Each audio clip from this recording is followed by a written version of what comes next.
नमस्कार। मैं एक बार फिर आपके बीच में एकलव्य मानव संदेश का संपादक जसवंत सिंह निषाद आज एक मुद्दे को लेकर के आपके बीच में हूँ। दोस्तों, अगर आपने हमारे चैनल को भी सब्सक्राइब नहीं किया तो सब्सक्राइब कीजिए, बेल आइकन दबाइए और साथ में इसको शेयर भी करते रहिए। एक मुद्दा है लोगों को कैसे रोजगार हो, और कोरोना वायरस की वजह से जो लॉकडाउन हुआ है उस लॉकडाउन में बहुत सारे लोगों को अपना रोजगार गंवाना पड़ा है और अपना जहाँ से अपना रोजगार कर रहे थे, चाहे नौकरी कर रहे थे या कोई भी अपना काम कर रहे थे, वो घर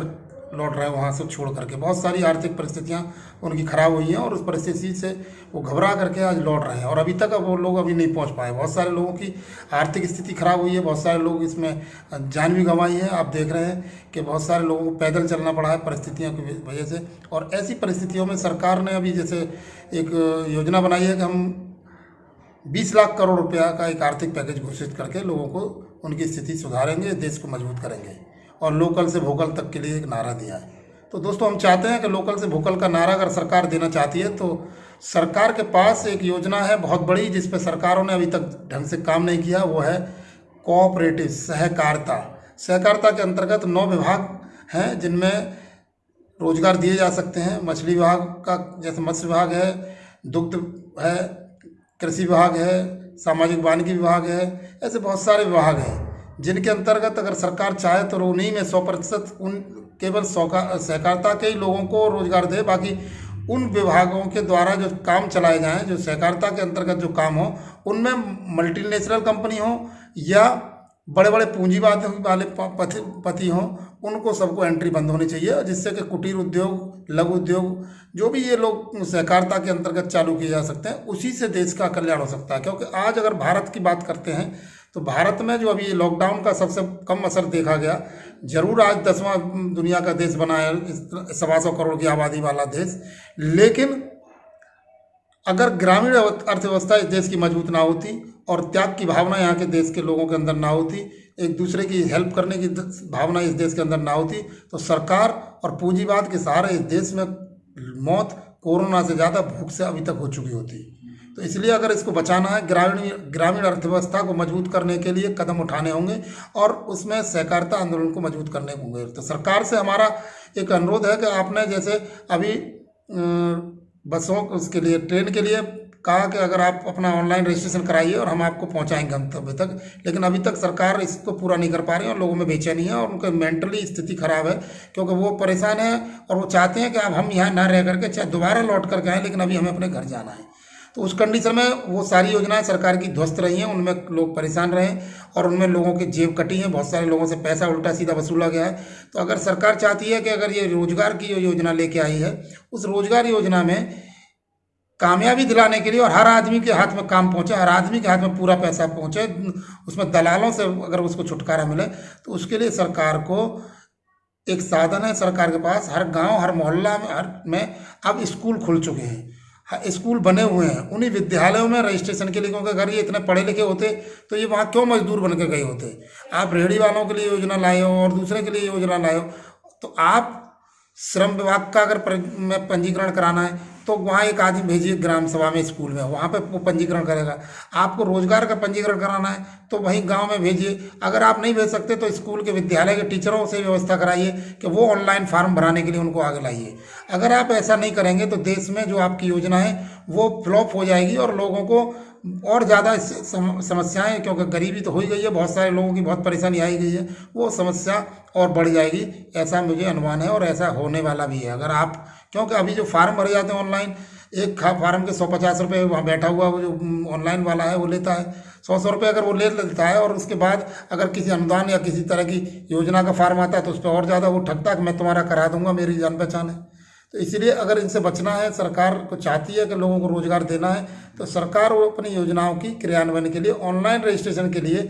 स्कूलों में ही कैंप लगाए। और स्कूल में अगर कैंप लगते हैं तो उसमें 100% लोगों की भागीदारी सुनिश्चित हो सकती है और लोगों को साथ में उनको ओरिएंटेशन कार्यक्रम, चाहे 1 दिन का हो, 6 दिन का हो, 5 दिन का, 7 दिन का, 10 दिन का, वो कार्यक्रम भी ग्राम स्तर पर ही लागू किया जाए कि आपको अगर रेहड़ी लगानी है तो इसको और अच्छा कैसे साफ सुथरा लगा सकते हैं, इसके लिए आपको ये इन नियमों का पालन करके अपनी रोजगार भी बढ़ाइए और दूसरा जो है अपना देश को मजबूत भी कीजिए। दूसरा, अगर आप ये नहीं करेंगे तो 10,000 रुपये की जो रेडी वाले को आपने कहा है, तो पता लगी कि वो तो अनपढ़ है ही, वो जानता नहीं है, और उसको फार्म भराने के नाम पे इधर उधर से 5,000 रुपया कोई और खा जाएगा, 5,000 रुपया उसको मिल जाए, ये भी बहुत है उसके नाम पे। बोले तो ये मिल रहा है, ये कहीं पैसा लौटाना नहीं है। लोगों के अंदर ये भावना पहले से भरी हुई होती है, क्योंकि अभी तक जितने किसान को लोन मिलता हो, चाहे दूसरे लोन मिलते हो, जो करोड़पति लेकर के पैसे भाग गए, वो हमेशा जो है देश के साथ गद्दारी जो करने वाले रहे, उनकी नीति इस तरह की रही है कि भाई ये पैसा जो गबन कर लो और हम भाग जाएं। तो हम चाहते हैं कि लोगों को ये पहले बताया जाए कि भाई आप ये पैसा ले रहे हो, तुम्हारी स्थिति सुधरे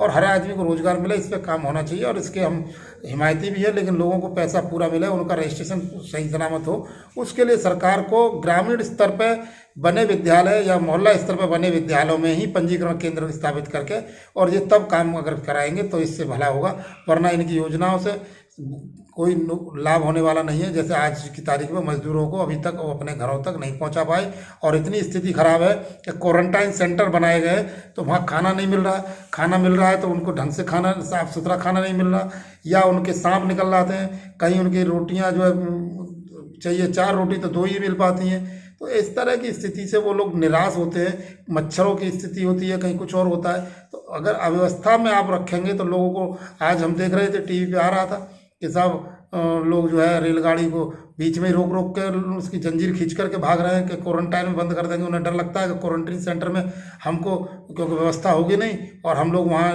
बीमारी से तो क्या मरेंगे, वहाँ हमको सरकारी नीतियों से मौत हो जाएगी। तो ये डर अगर लोगों में हो रहा है तो आप उनको डर के दूर करने का केवल और केवल स्तर है कि हर गांव के प्राइमरी स्कूल का आप स्तर सुधारिए। प्राइमरी स्कूल के पे ही अपने अधिकारी कर्मचारी, चाहे आपका पंचायत सेक्रेटरी हो, चाहे आपका पटवारी हो, चाहे आपके दूसरे स्वास्थ्य विभाग के कर्मचारी हो, हर एक को स्कूल स्तर पर ही आप तैनात कीजिए, और वहीं पर उनको एक जो सफाई कर्मी हर गाँव में होता है, उससे उनको जो है एक अनाउंस कराइए कि आपके यहाँ ये योजना हो रही है, और इस तरह से गांव के सभी लोगों को, और आप अपने बारी से आराम से जाइए, इतने दिन ये योजना चलेगी, इतने दिन में रजिस्ट्रेशन होगा, टाइम रखिए। ये नहीं कि एक दिन में सारे लोग आ जाएं, और उनको ये रजिस्ट्रेशन कराने के लिए मौका दीजिए, हर आदमी को रोजगार मिले। हम भी चाहते हैं देश मजबूत हो और सभी लोगों के सुखी जीवन दिए। इसी के लिए मेरा ये संदेश था। इस संदेश को ज़्यादा से ज़्यादा अगर आपको अच्छा लगा हो तो ज़्यादा से ज़्यादा लोगों तक पहुँचाइए, और सरकारों के हर प्रतिनिधि, हर सांसद, विधायक, सरकारी कर्मचारी तक ये संदेश आप मेरी वीडियो को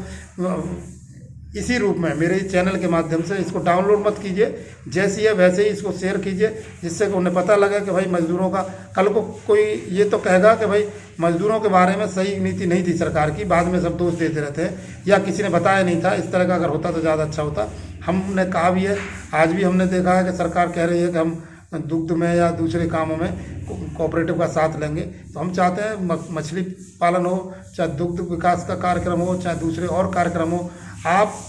गरीब लोगों को काम दीजिए। कुछ काम में बिल्कुल बड़ी कंपनियों को बंद कीजिए, जैसे चमड़े से जूता बनाना हो, चाहे कपड़े सिलना हो, कपड़े बनाना हो, धागा बनाना हो, सब कोऑपरेटिव में किए जा सकते हैं। तो इसलिए बड़ी कंपनियों का, आप डेयरी का है, आप छोटी कुटीर उद्योग या उनको जैसे सहकारी समितियों को ही, सहकारी संघों को जिला स्तर पर ही मजबूत करके उन्हीं में दीजिए। इनमें पूंजीपतियों की एंट्री बिल्कुल बंद कीजिए, और जिससे कि लोगों को रोजगार हो और उनका संरक्षण मिले, और वो पूंजीवाद से क्योंकि आज की तारीख में एक एक ने 10-10 डेयरी चला रहा है, और आपकी कोऑपरेटिव में नहीं चल पा रही, इसलिए कि 2 स्तर पे आप काम करते हैं। एक ही स्तर का काम कीजिए, संरक्षण इनको जरूरी है, और जब ये देश के अंदर कामयाबी मिल सकती है। इसी के साथ आज की बात इतनी, जय हो।